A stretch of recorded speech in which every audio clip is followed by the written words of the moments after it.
Jack Ma n'était pas destiné à devenir milliardaire. Il est né en 1964 à Hangzhou, dans une Chine pauvre, fermée au monde, bien loin des tours de verre et des start-up que l'on connaît aujourd'hui.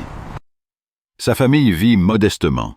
Aucun réseau, aucun capital, aucun plan de secours. À l'école, Jack Ma n'est pas brillant. Il n'impressionne pas ses professeurs et comprend très tôt qu'il ne gagnera jamais selon les règles classiques. Mais il possède une qualité rare à l'époque, une curiosité obsessionnelle pour le monde extérieur. Vient le moment de l'université. Jack Ma échoue 2 fois à l'examen d'entrée.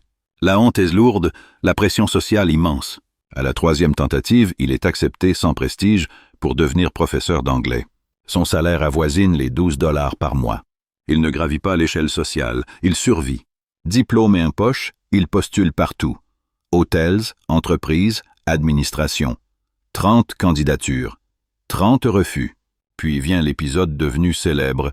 L'ouverture d'un KFC à Hangzhou, 24 candidats, 23 retenus. Jack Ma est le seul refusé. À ce stade, beaucoup auraient abandonné. Lui encaisse, encore. En 1925, un voyage aux États-Unis change tout. Pour la première fois, Jack Ma découvre Internet. Il tape un mot, beer. Des résultats apparaissent, puis il tape China. Aucun résultat. Ce vide numérique agit comme un électrochoc. À cet instant précis, il comprend que la Chine n'existe pas encore sur Internet et que cette absence représente une opportunité colossale. Jack Ma ne sait pas coder. Il ne comprend pas la technologie en profondeur. Mais il voit clair.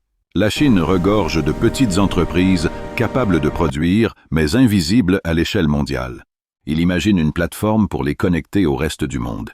En 1999, dans son petit appartement, il réunit 17 amis.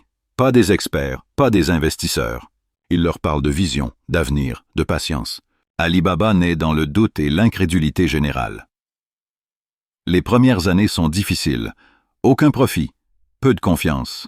Puis eBay entre en Chine. Un géant mondial, des moyens colossaux. Jack Ma choisit alors une stratégie radicale. Taobao sera gratuit. Alibaba perd de l'argent mais gagne quelque chose de plus précieux, la confiance du marché. eBay finit par quitter la Chine. En 2014, Alibaba entre en bourse à New York et lève 25 milliards de dollars en une seule journée, la plus grande introduction en bourse de l'histoire à l'époque. Jack Ma devient l'un des hommes les plus riches du monde. Aujourd'hui, il enseigne, investit, transmet.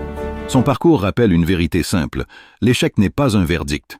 C'est parfois juste la première version d'une réussite que personne n'a encore comprise.